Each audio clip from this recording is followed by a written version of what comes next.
ஆண்கள்லாம் பாவம்பா. இன்னைக்கு இருக்கக்கூடிய நவீன கால ஆண் நெருக்கடியை சந்தித்துக் கொண்டிருக்கிறான். குறிப்பாக பெண்களே இதை சொல்வதையும் கேட்க முடிகிறது. உண்மையாவே ஆண் நெருக்கடி நிலையில தான் இருக்கானா இல்ல அப்படி ஒரு டாக் வர கொஞ்சம் இப்போ ரீசெண்டா அங்கங்க ஒரு குரல் கேட்குதுன்னா மட்டும்தான் இந்த பிரச்சனை ஆகுதுன்னு நான் பயந்தே போயிட்டேனா. உங்களுக்கும் இந்த பிரச்சனை இருக்குன்னு தெரிஞ்ச பண்ணா எனக்கு நிம்மதியாகுது.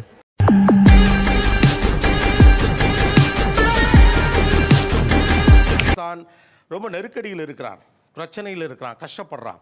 அவன் கொஞ்சம் சிரிக்கிறானி வெக்கமா இல்ல. நான் ஒரு அட்வொகேட். ஒரு ஆணும் பெண்ணும் சமமா ஒரே பிரச்சனையை ஃபேஸ் பண்ணாலும் பெண்ணுக்கு இதுதான் அஃபென்ஸ் நடந்தா நீ கோர்ட்டுக்கு போகலாம்னு ஒரு அவுட்லெட் இருக்கு. அப்படியா? ரொம்ப சந்தோஷம்.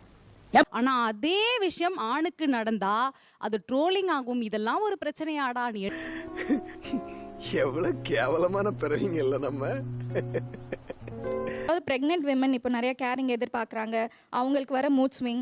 ஏம்மா அப்படி மாறுது?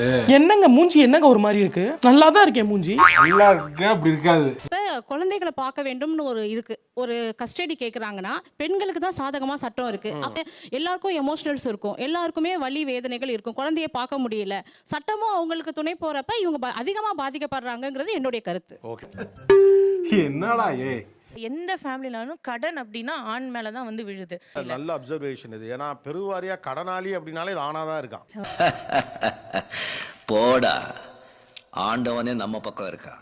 ஜென்ஸ் வந்து ஒரு கில்ட்குள்ளே எப்பயுமே இருக்க மாதிரி இருக்கு. இப்போ அவங்க ஒரு சோர்வாக வராங்கன்னு வச்சுக்கோங்களேன். இப்போ நான் ஈஸியாக சொல்லிடுவேன், எனக்கு ரொம்ப டயர்டாக இருக்குது, இன்றைக்கி என்னால் சமைக்க முடியாதுன்னு. இப்போ ஒரு சோர்வாக படுக்கிறதுக்கு ஒரு சண்டேனா ரெஸ்ட் எடுக்கணும்னு நினச்சா கூட அந்த ஸ்பேஸ் வந்து அவங்களுக்கு இப்போ குறைஞ்சிட்டு வருது. ஒரு மனுஷன் எவ்வளவுதான் கஷ்டப்படுறான். வேலைன்றது வந்து ஆண்களுக்கு கட்டாயம், பெண்களுக்கு ஆப்ஷன். ஆமா, ஏன்னா எனக்கு விருப்பம் இருந்தா நான் வேலைக்கு போகலாம், என்னால் முடிஞ்சா நான் வேலைக்கு போகலாம், என்னால் முடியாதுன்னா நான் முடியாது. நான் வேலைக்கு போய் தான் குடும்பம் நடக்குமா? இந்த ஒரு வார்த்தை இந்த ஆம்பளை கேட்டுட்டாருன்னா நீ ஒரு ஆம்பளையான்ற ஒரு கேள்வி முதல்ல வரும். ஒத்துக்கிட மனசு இல்லனாலும் இன்னமும் ஒரு ஆணால எனக்கு வண்டி ஓட்ட தெரியாது, எனக்கு டபுள்ஸ் எல்லாம் ஓட்ட தெரியாது, உங்க பொண்ணை வச்சு எனக்கு ஓட்ட தெரியாதுன்னு சொல்ல முடியாது. பேசும்போது அதை நாம படுத்துறது. ஜென்ஸ்க்கு பார்த்தீங்க அப்படின்னு சொல்லிச்சுன்னா ஃபர்ஸ்ட் இப்போ இருக்கிற ஜென்ரேஷனில் பிரச்சனை என்னன்னு சொல்லி பார்த்தீங்கன்னா பொண்ணு கிடைக்க மாட்டேங்குது சார். அதை வேற ஞாபகப்படுத்திட்டீங்க. நெஞ்சமெல்லாம் பொண்ணு அறக்கு தம்பி, மறக்க முடியல. வருமானத்தை வச்சு அவன் வீட்டை சமாளிக்கிறது, இஎம்ஐ கட்டுறது, வண்டி இஎம்ஐ லோன் அந்த மாதிரி கட்டுறதே பெரிய விஷயமா இருக்கும்.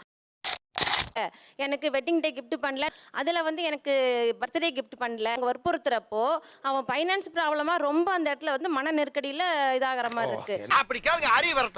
அவங்க அந்த பேறு காலம் என்பது எப்போதும் பெண்களுக்கு சிரமம்னே சொல்லப்படுது. ஆனால் அந்த நேரத்தில் அலைகிறது, அவன் அந்த டயத்தில் கான்ட்ரிபியூட் பண்ணுறது, அவனுடைய ஃபினான்ஷியல் கிரைசிஸ், அது யாரும் சொல்கிறதே கிடையாது. அவன் பாவம் அந்த சிரமத்தில் அவன் இருக்கான் அப்படிங்கிறாங்க. பேரு காலத்தில் வந்து ஒய்ஃபோட மூட் ஸ்விங்ஸ்க்கு சப்போர்ட் பண்ணணும் அப்படின்ற மாதிரி தான் இருக்கும். பட் வந்து ஃபிசிக்கலாக அவங்க எந்த ஒரு ட்ரபிளையும் கோ த்ரூ பண்ணுற மாதிரி தெரியலை. பாத்தியாடா கிளவிக்கு குழுப்ப. கிராமப்புறங்கள்ல பெண்கள் தான் சுய உதவி குழுக்கள் அப்படின்றது நிறைய இருக்கு. பெண்கள் தான் வந்து கடன் வாங்கினாங்க, அந்த குழுக்களை பெண்களே தான் நடத்தினாங்க. நீங்கள் ஒரு 2-3 இது நான் சொல்கிறேன். மகளிர் சுய உதவி குழுக்களில் அதிக கடன் வாங்குறது பெண்கள் ஒன்று. 2வது கந்து வட்டிக்கு அதிக பணம் வாங்குறாங்க அதுக்கு. 3வது நகை அடமான வச்சு கடன் வாங்குறதுல பெண்களுடைய பங்கு அதிகமாக. கடன் ஆண் வாங்கின கடனுக்கு பெண் பதில் சொல்லிக்கிட்டே இருக்காங்க. அப்படி இருக்கப்ப கடன் பிரச்சனையால் ஆண் தவிக்கிறான்னு எப்படி நீங்கள் சொல்ல முடியும்னு கேட்குறாங்க. இது ஒரு நல்ல கேள்வி. மகளிர் சுய உதவி குழுவில் வாங்குறது கம்மியான ஒரு அமௌண்ட்டாக வாங்குவாங்க சார்.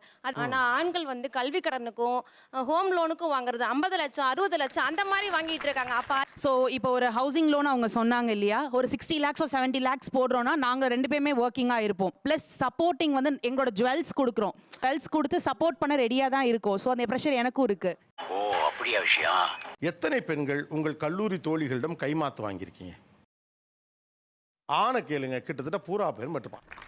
புடிச்ச மாப்பிள்ள பாயிண்ட இஎம்ஐ டேட் வந்துருச்சு, உடனே பணத்தை டிரான்ஸ்ஃபர் பண்ணுன்னு கேட்டிருக்கீங்களா? இல்லை. ஆனால் உங்கள் கணவர் கேட்டுப்பார். விஷயம் என்னன்னா, பொறுப்பு 2 பேருடையது, ப்ரெஷர் யாருடையது, அதுதான் கேள்வி. அவ்வளோ நிறைய போறான்டா.